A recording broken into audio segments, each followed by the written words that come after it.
Morjesta. Tänään ollaan menossa kattelemaan kiikaritehtäimen kohdistusta ampumaradalla. Mä jouduin tuossa viime kerralla, kun oli ampumassa, niin irrottamaan. Niin nyt tarvii tänään kohdistaa uudestaan. Niin lähdetään katsoa, että miten se onnistuu. Voi olla tosi hyvin tai voi olla tosi huonosti.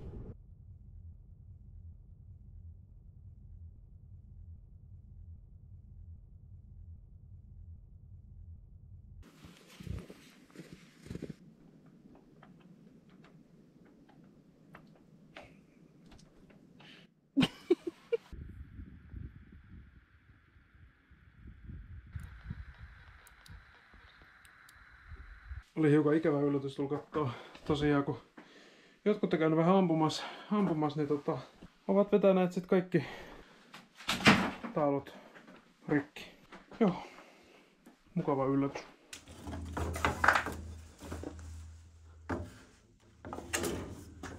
No niin joo, ollaan päästy tän ampumapaikoille ja tosiaan kaikki kohdistuskehykset, niin ne oli ammuttu rikki. Ei vaikuttaa kauhean fiksulta toiminnalta, että vedetään kaikki nuo kohdistustaulut rikki. Ja ne näytti nimenomaan just siltä, että ne on niinku ihan tahalleen vedetty, että ei ole edes niinku vahingossa mennyt. Mulla on tuolla nyt taulu paikallaan ja Nooraa tuolla toisessa päässä ja mä ammun ton nyt 3 laukausta ensiksi ja katsotaan, että mihin ne menee. Meneekö edes sinne päin. Joo, ja tosiaan aset mä en olekaan vielä esitellyt videolla, niin mulla on Beretan BRX1 suoravetoinen kivääri ja tää on ollut ihan hyvä kivääri ainakin itsellä. On tykännyt hirveästi, miten tää toimii ja helppo käyttää ja on ollut kyllä oikein mukava kivääri. Mulla on tässä päällä Delta Opticsin, mikäköhän tää olisi? Titanium HD 2,5-15 56 sillä linssillä. Mulla sitä aseliikestä suositeltiin hirveästi ja sanottiin, että jos on jotain vikaa, niin se vaihdetaan sitten ehdottomasti heti toiseen ihan velotuksetta ja on tykännyt hirveästi. Toimii hyvin, valovoimainen. Just semmoinen, mitä tarvii pikkasen myös hämärämmässä jahdis. Ei mitään, Nooraa toisessa päässä. Lähdetään katsomaan, että osutaanko edes tauluun ja näin edespäin. Dodi. Mä lataan kivääri ja mä ammun vaikka keskellä. Ihan keskellä siis. Ammut sen yhden kerran ja sit katsotaan mä sen jälkeen, että mihin se asuu. Joo, tehdään näin. Joo, mä lataan. Joo.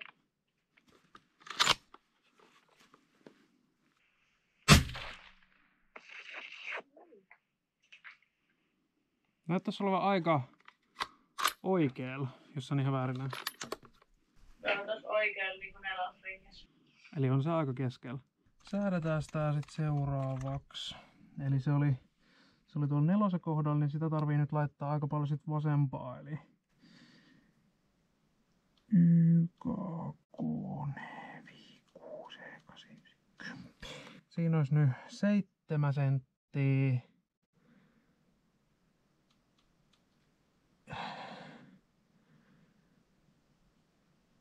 Otetaan nyt vaikka tuo verran ja kokeillaan tolla. Joo, ei mitään, lähdetään laittaa seuraavaa kehiin.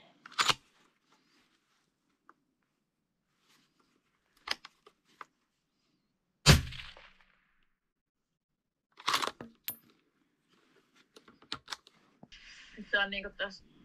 Se on vähän alempana tässä 7. Joo. Eli vielä saa sit toiset ainakin siirtää tai pikkasen. Otetaan toi auki taas ja otetaan vielä. Se on nyt tosiaan tuossa 7 kohdalla pikkasen alhaalla, niin otetaan 9 aksua. Ja sitten katsotaan, vedetään se suoraan tosta ylös. Niin se on ehkä sitten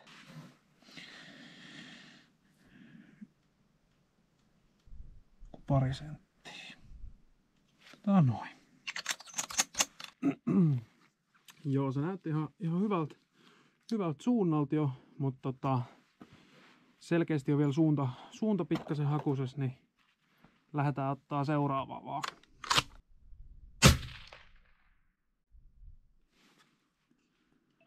Doddi. Se on siinä. keskellä yritettiin saa keskellä. Onko se ihan keskellä? No ei ihan, mutta käytännössä melkein joo. Foto olisi kiva. Joo, nyt tuli Nooralta kuva ja aika oikein se oli. Tehdään silleen ihan varmuuden vuoksi. Ammutaan tähän nyt vielä pari. Se on nyt basically tossa 10 rajalla. Niin tehdään sillä lailla, että mä ammun tohon vielä 2. Ja sit voidaan jäähdytellä pikkasen aikaa piippuu. Ja sitten tehdään tarvittavaa hienosäätöä sit vielä, jos näin tarvii. Ja sit lähtee taas. Vaan me nostaa sit ylös. Joo, mä en kattonut, että se ei oo siellä. No, puhui kameralla.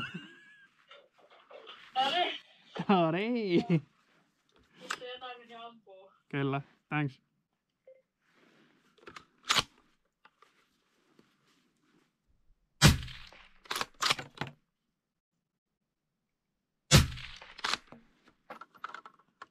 Noin, se on siinä.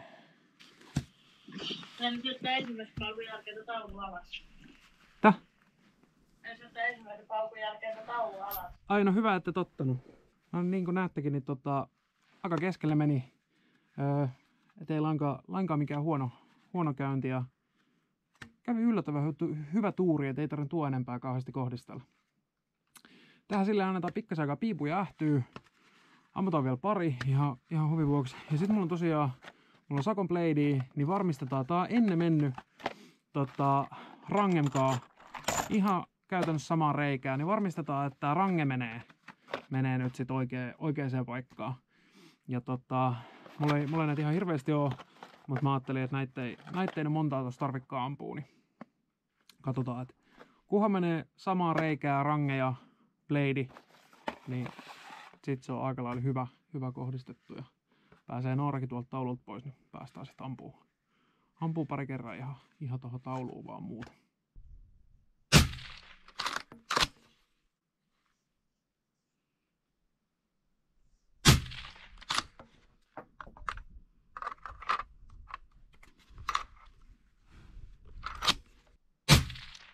No niin, tuli kolme ammuttua tuossa ja hyvinhän se meni. 2 meni just sinne mihin pitikin ja 3 meni sit pikkasen alle, eli se pikkasen ottaa sit alas todennäköisesti.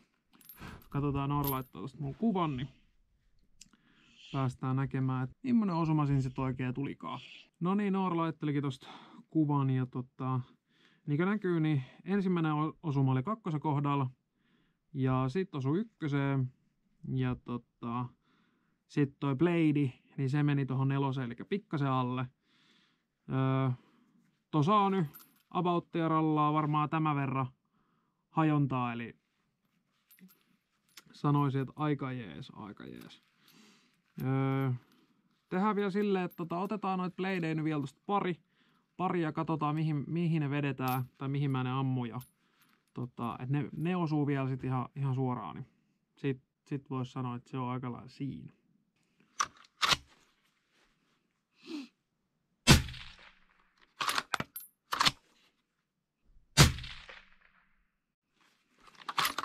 Mitä tosta nyt ite näki joku ampui, niin ihan semmoseen, taitaa olla peukalopää kokoisella alueella molemmat.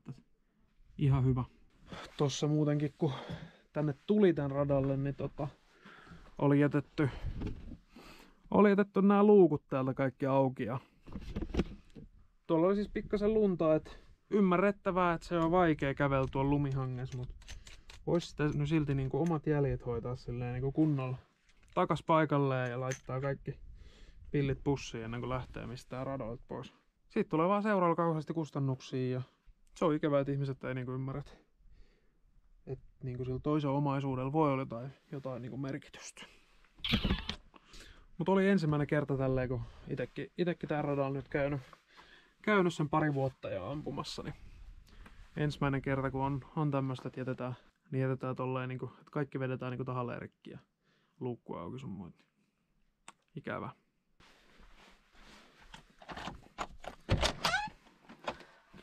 Hyvää päivää. Teitä on odotettu tänne. Oliko hyvät ammunnat? Oli kyllä. Hienoa. Nyt sä pääset ampumaan heti ensimmäisen. Jee. Sä laitat tommosen korokkeen itelles. Joo. Yllät varmasti.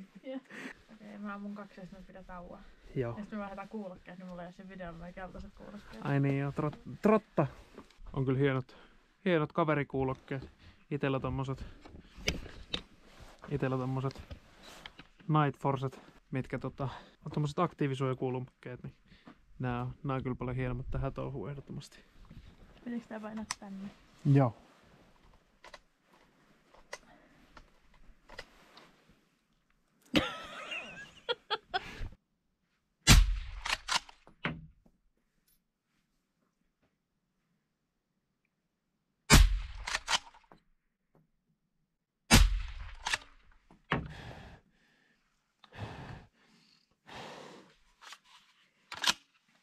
Joo, eiköhän ne ole ammunnat siinä. Alkaa paukut loppumaan, niin kyllä ne on jo ammuttu. Täytyy käydä kattoo, että millainen nuo osu. Voi olla, että ihan hyvin. Voi olla, että ihan tosi huonostikin. Täytyy varmaan vähän habaa kasvattaa silleen, että toi seisaltaakin ammunta olisi pikkasen varmempaa. Joo, eiköhän lähdet kattoo, että millainen nuo on osunut. No niin, ollaan vihdoin päästy tämän koppiin. Ja mutta kun otetaan tuo alas, niin nähdään, että millä on oikein ammuttu. Niin. Kyllähän tää näyttää siltä, että on ammuttu. Niin nää 4 oli semmosia, mitä mä ammuin tossa. Ammuin tosiaan viimeisenä. Niin ne on kaikki niinku mustalla. Mustalla ja eli 7-8 ympyrässä. Mä laitan tuohon kuvan viereen. Niin 7-8 ympyrässä on ihan hyvin. Mutta selkeästi seisalta ampumista tarvii pikkasen ottaa lisää. Tarvitsisi tehdä silleen, että tulisi melkein päivittäin tai ainakin viikoittain ampuu. Pääsis nyt vielä sit ampuu tuohon tauluun seisaltaakin. Niin sitten olisi syksyksi valmis hirvijähteihin sun muihin. Täällä on noi hirviradat kyllä, että pääsee juoksevaan hirveä ampumaan. En ole koskaan päässyt niin kokeilemaan, että miten ne toimii ne laitteet. Pääsee niihinkin sit jossain kohtaa. Täytyy kysyä ehkä joltain, että millainen toimii, että jos joku tulisi näyttää. Tää oli nyt tämmönen video tällä kertaa. Ja muista tykkää, tilaa kanava ja kommentoi he alas tonne, jos tulee jotain videoon liittyvää mieleen. Ei mitään, otetaan taulu alle, se laitetaan paikalleen ja palataan ensi video parissa. Ei mitään, se on moro!